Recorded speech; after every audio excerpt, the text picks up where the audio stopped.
ಹೋಗಿ ಇಬ್ರಿಬ್ರು ಕಳ್ಸಕ್ಕೆ ಹೇಳಿ. ಸಾಕು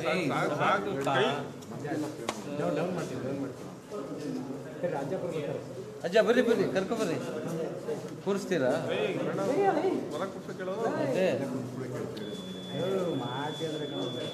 ನಾನು ಹೊರಗಡೆ ಹೋಗಿ ಅಂತ ಹೇಳ್ತಿದ್ದು.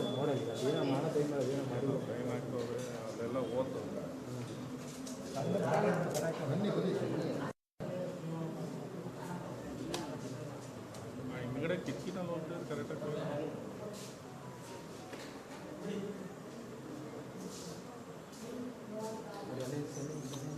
ಯಜಮಾನ್ರಿಗೆ ಕರ್ಕೊಂಬರ್ರಿ.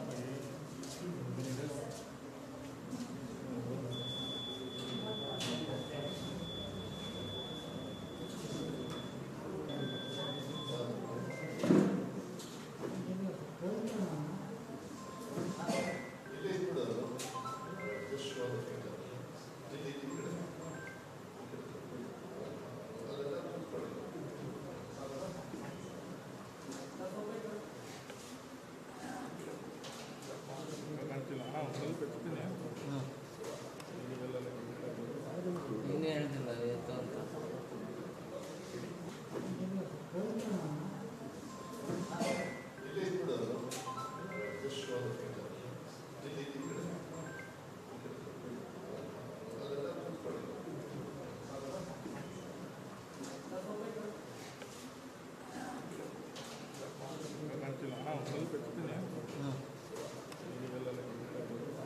ಇನ್ನೇ ಹೇಳ್ತಿಲ್ಲ ಎತ್ತು ಅಂತ.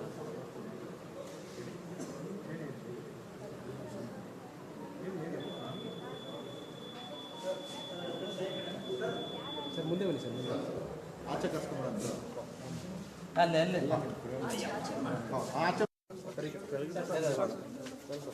ಅಲ್ಲಿ ಹೋಗೋಣ. ಖುಷಿ ಆಗುತ್ತೆ. ಮತದಾನ ಎಲ್ಲರೂ ಕೂಡ ಮಾಡಬೇಕು, ಅದು ಕಡ್ಡಾಯ. ನಮ್ಮ ದೇಶದ ಅದು ಭಾಳ ಮಹತ್ವದ ಪವಿತ್ರವಾಗಿರ್ತಕ್ಕಂಥ ಒಂದು ಕರ್ತವ್ಯ. ದೇಶದ ಪ್ರಜೆ ಆದಮೇಲೆ ಆ ಕೆಲಸವನ್ನು ನಾನು ಮಾಡಿದ್ದೀನಿ. ಅದ್ರ ಜೊತೆಗೆ ವಿಶೇಷವಾಗಿ ಇವತ್ತೇನು ದೇಶದಲ್ಲಿ ಸತ್ಯ ಮತ್ತು ಸುಳ್ಳು ಅದ್ರ ಮೇಲೆ ಚುನಾವಣೆ ನಡೀತಾ ಇದೆ ಅಂಥೇಳಿ ಭಾವಿಸ್ತೀನಿ. ಗ್ಯಾರಂಟಿ ಗೆಲ್ಲುತ್ತೆ, ಯಾಕೆಂದರೆ ಗ್ಯಾರಂಟಿ ಜನರಿಗೆ ಸಹಕಾರ ಮಾಡಿದೆ. ಭಾವನಾತ್ಮಕ ಜನರು ಭಾವನೆಯನ್ನು ದೂರ ತಳ್ಳಿದ್ದಾರೆ. ಅಭಿವೃದ್ಧಿ ಕೆಲಸ ಅಂತ ಹೇಳಿ ಸುಳ್ಳನ್ನು ಹೇಳ್ಕೊಂಡು ಹೋಗ್ತಕ್ಕಂಥದ್ದು ಏನು ದೇಶದಲ್ಲಿ, ಮತ್ತು ನರೇಂದ್ರ ಮೋದಿಯವರ ಹೆಸರಲ್ಲಿ ಕೊಡಿ, ನಮ್ಮ ದೇಶ ಸುರಕ್ಷತೆ ಆಗಬೇಕಂದ್ರೆ ಮೋದಿಯವ್ರ ಜೊತೆಗೆ 70 ವರ್ಷ ಕಾಂಗ್ರೆಸ್ ಅವರಲ್ಲಿ ಆಗಿರಲಿಲ್ವಾ? ಇವರೇನು ಬದುಕಿರಲಿಲ್ವಾ? ಇದೆಲ್ಲದೂ ಕೂಡ ಪ್ರಶ್ನೆ ಸಾಮಾನ್ಯ ಜನರು ಹೇಳ್ತಾ ಇದ್ದಾರೆ. ನನಗನ್ಸುತ್ತೆ ಬೇಸಿಕಲಿ ಪಬ್ಲಿಕ್ ಒಪಿನಿಯನ್ನು ನಾನು ನೋಡ್ದಂಗೆ ಯಾವ ಸರ್ಕಾರ ಸಾಮಾನ್ಯ ಜನರೇ ಜಾಸ್ತಿ ಇರೋದು, ಬಡವರೇ ಇರೋದು, ಸಹಕಾರ ಬಯಸ್ತಕ್ಕಂಥ ಜನರಿದ್ದಾರೆ.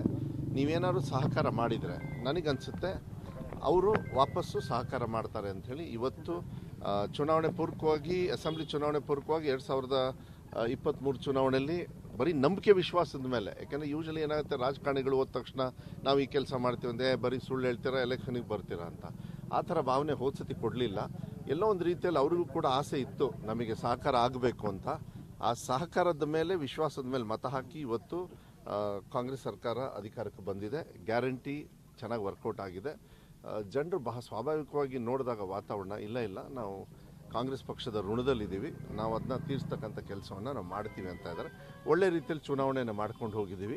ಟೀಕಾ ಟಿಪ್ಪಣಿಗಳಿಗೆ ಹೆಚ್ಚು ನಾನು ಒತ್ತನ್ನು ಜಾಸ್ತಿ ಕೊಡಲಿಲ್ಲ, ಯಾಕೆಂದರೆ ಅವಶ್ಯಕತೆ ಇದೆ ಅಂತ ಹೇಳಿ ಭಾವಿಸೋದಿಲ್ಲ. ಭಾಳ ನಾನು ನಮ್ಮ ಮುಖಂಡರು, ನಮ್ಮ ಕಾರ್ಯಕರ್ತರು, ವಿಶೇಷವಾಗಿ ಮತದಾರರಿಗೆ ಮತ್ತು ಎಲ್ಲರಿಗೂ ಕೂಡ ಯಾರ್ಯಾರು ಗೀತಾ ಶಿವರಾಜ್ಕುಮಾರ್ ಅವ್ರ ಪರವಾಗಿ ಪ್ರಚಾರಕ್ಕೆ ಕೈ ಜೋಡಿಸಿದ್ರು ಅವರಿಗೆಲ್ಲರಿಗೂ ಕೂಡ ನಾನು ಹೃದಯಪೂರ್ವಕವಾಗಿ ಧನ್ಯವಾದಗಳನ್ನು ಅಂತ ಹೇಳಲಿಕ್ಕೆ ಇಷ್ಟಪಡ್ತೀನಿ. ಮತ್ತು ನಾವೊಂದು ಟಾರ್ಗೆಟ್ ಹಾಕ್ಕೊಂಡಿದ್ವಿ, ಯಾಕೆಂದರೆ ಗೀತಾ ಶಿವರಾಜ್ಕುಮಾರ್ ಅವರು ಸುಮಾರು 3.5-4 ಲಕ್ಷ ಜನರನ್ನ ನೇರವಾಗಿ ಭೇಟಿ ಮಾಡ್ತಕ್ಕಂಥ.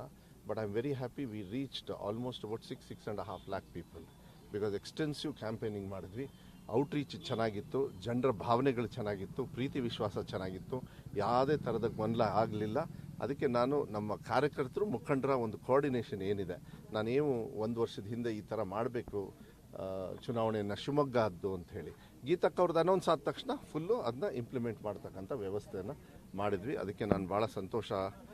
ರಾಹುಲ್ ಗಾಂಧಿಯವರು ಬಂದರು, ಮತ್ತು ಮಲ್ಲಿಕಾರ್ಜುನ್ ಖರ್ಗೆ ಅವರು ಬಂದರು, ಸುರ್ಜೇವಾಲಾ ಅವರು ಬಂದು, ಇಡೀ ದೇಶದ ದೊಡ್ಡ ದೊಡ್ಡ ನಾಯಕರೆಲ್ಲ ಬಂದಿದ್ದಾರೆ.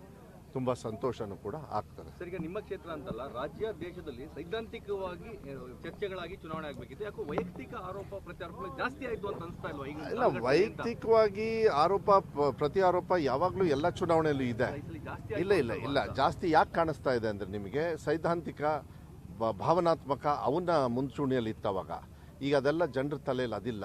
ಸಹಕಾರ ಬಯಸ್ತಾರೆ, ಸರ್ಕಾರದ ಕರ್ತವ್ಯವನ್ನು ಬಯಸ್ತಾರೆ, ಅದಾಗ್ತದೆ. ಕೆಲವು ಸತಿ ವೈಯಕ್ತಿಕವಾಗಿ ಟೀಕಾ ಟಿಪ್ಪಣಿಗಳನ್ನು ಸ್ವಲ್ಪ ಹತೋಟಿಯಲ್ಲಿ ಇದ್ದರೆ ಒಳ್ಳೆಯದು ಅಂತಕ್ಕಂಥದ್ದು ನಾನು ಭಾವನೆಯನ್ನು ಎಕ್ಸ್ಪ್ರೆಸ್ ಮಾಡ್ಬೋದು. ಬಟ್ ಫ್ರೀಡಮ್ ಆಫ್ ಸ್ಪೀಚ್ ಎಲ್ಲರಿಗೂ ಇರೋದ್ರಿಂದ ನಾನು ಅದನ್ನ ಬೇರೆಯವರಿಗೆ ನಮ್ಮ ಇತಿಮಿತಿಯಲ್ಲಿ ರೂಲ್ಸ್ ಆ್ಯಂಡ್ ರೆಗ್ಯುಲೇಷನ್ಸಲ್ಲಿ ಮಾಡ್ತಕ್ಕಂಥದ್ದು ಒಳ್ಳೆಯದು ಅಂಥೇಳಿ ಭಾವನೆಯನ್ನು ಬರ್ತದೆ. ಆಮೇಲೆ ಜನರು ಸೂಕ್ಷ್ಮವಾಗಿ ನೋಡ್ತಾ ಇದ್ದಾರೆ. ಗೆದ್ದ ಮೇಲೆ ಯಾರು ಇರ್ತಾರೆ, ಸೋತ ಮೇಲೆ ಲೆಕ್ಕಕ್ಕಿಲ್ಲದೆ ಇರೋರು, ಚುನಾವಣೆ ಸಂದರ್ಭದಲ್ಲಿ ಟೆಂಟ್ ಹಾಕ್ಕೊಂಡು ಬಂದು ಕೂತ್ಕೊಳ್ಳೋರು, ಅದನ್ನೆಲ್ಲ ಸೂಕ್ಷ್ಮವಾಗಿ ನೋಡ್ತಾರೆ. ಅವರನ್ನ ಯಾಕೆ ಉಪಯೋಗ ಮಾಡ್ಕೊಳ್ತಾರೆ BJP ಅವರು, ಅದನ್ನೆಲ್ಲ ನೋಡಿದ್ದಾರೆ. ಅದು ಶಿವಮೊಗ್ಗ ಸೊರಬ ಕ್ಷೇತ್ರದವರು ಕೂಡ ಸೂಕ್ಷ್ಮವಾಗಿ ನೋಡಿದ್ದಾರೆ. ಅದನ್ನು ತೀರ್ಮಾನ ಕೂಡ ಡಬ್ಬದೊಳಗೆ ಕಾಂಗ್ರೆಸ್ ಪರವಾಗಿ ಹಾಕ್ತಾರೆ. ಅದೆಲ್ಲ ಹೇಳೋಕ್ಕೆಲ್ಲ ಫುಲ್ ಬೇಕು. ಗ್ಯಾರಂಟಿ 93% ಮನೆಗೂ ಕೂಡ ತಲುಪಿದೆ. ಮನೆ ಬೆಳಕಾಗಿದೆ. ಮಕ್ಕಳು ಆ ಬೆಳಕಲ್ಲಿ ಓದ್ತಾ ಇದ್ದಾರೆ, ಅಡುಗೆ ಮಾಡ್ತಾ ಇದ್ದಾರೆ, ಬೆಳಕಲ್ಲಿ ಜೀವನವನ್ನು ಮಾಡ್ತಾ ಇದ್ದಾರೆ. ಮುಂಚೆ ಕತ್ಲಲ್ಲಿದ್ದರು ಹೆಚ್ಚು ಕಮ್ಮಿ, ಯಾಕೆಂದರೆ ಅವರು ಕರೆಂಟ್ ಆಫ್ ಮಾಡೋರು, ಮೀಟ್ರ್ ಕಟ್ ಮಾಡೋರು. ಈಗಲೂ ಕೂಡ ಬಂಗಾರಪ್ಪಾಜಿಯವರು ಪುಕ್ಷಟೆ ಕರೆಂಟ್ ನಡೀತಾ ಇದೆ. 2,000 ರೂಪಾಯಿ ಎಲ್ಲರಿಗೂ ಹೋಗ್ತಾ ಇದೆ. ಮೊನ್ನೆ ಬಂದು ನಾನು ಹೀಗೆ ಹೋಗ್ಬೇಕಾದ್ರೆ ಇದು ಬ್ಯಾಂಕ್ ಅಕೌಂಟ್ದು ಅಂತ ತೋರಿಸಿದ್ರು. ನೋಡಿರಿ ನಮಗೆ ದುಡ್ಡು ಬರ್ತಾ ಐತಿ ಅಂತ. ಪಾಪ ನನಗೆ ಹೆಂಗೆ ಬೇಜಾರಂದರೆ, ನಾವೆಲ್ಲ ಬಿಸ್ನೆಸ್ ಮಾಡ್ಬೇಕಾದ್ರೆ ಒಂದು ತಿಂಗಳಿಗೆ ಇನ್ನೊಂದು ತಿಂಗಳಿಗೆ ತುಂಬ ಟ್ರಾನ್ಸಾಕ್ಷನ್ ಇರುತ್ತೆ. ಆ ಬಡವ್ರದ್ದು ಎಂಥದ್ದು ಟ್ರಾನ್ಸಾಕ್ಷನ್ ಇಲ್ಲ. ದುಡ್ಡು ಡ್ರಾ ಮಾಡೋದು ಒಂದು ಬಿಟ್ಟರೆ 2000 ಬಂದಿದೆ ಗೃಹಲಕ್ಷ್ಮಿ, ಆಮೇಲೆ ಒಂದು 3-4 ಟ್ರಾನ್ಸಾಕ್ಷನು, ಮತ್ತು ಗೃಹಲಕ್ಷ್ಮಿ ನೋಡಿದಾಗ ಖುಷಿ ಆಯಿತು, ಸಂತೋಷ ಆಯಿತು. ಪ್ರಣಾಳಿಕೆ ಒಬ್ಬ ಉಪಾಧ್ಯಕ್ಷನಾಗಿ ಅಲ್ಲಿ ಕಣ್ಣು ತುಂಬ ನೋಡಿದಾಗ ಏನೋ ಒಂದು ರೀತಿಯಲ್ಲಿ ಒಂದು ಫೀಲಿಂಗು ದಟ್ ಅವರು ಬೆವರು ಸುರಿಸಿ ಟ್ಯಾಕ್ಸ್ ಕಟ್ಟಿರೋ ಹಣನ ಅವರಿಗೆ ವಾಪಸ್ ಕೊಟ್ಟಿದ್ದೀವಲ್ಲ, ಅದ್ರ ಹೆಮ್ಮೆನೂ ಕೂಡ ಇದೆ, ಖುಷಿನೂ ಇದೆ. ಅದಕ್ಕೆ ಭಾಳ ಅಂತರಗಿಂತರ ಎಲ್ಲ ಅವ್ರು ನೋಡ್ತಾರೆ.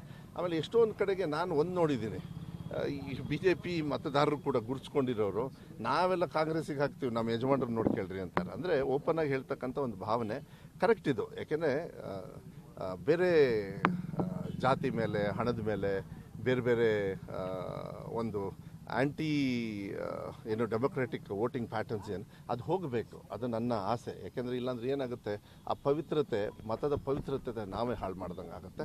ಅದು ಬರಬೇಕು, ಅದು ಬರುತ್ತೆ ಅಂಥೇಳಿ ವಿಶ್ವಾಸ ನನಗಂತ.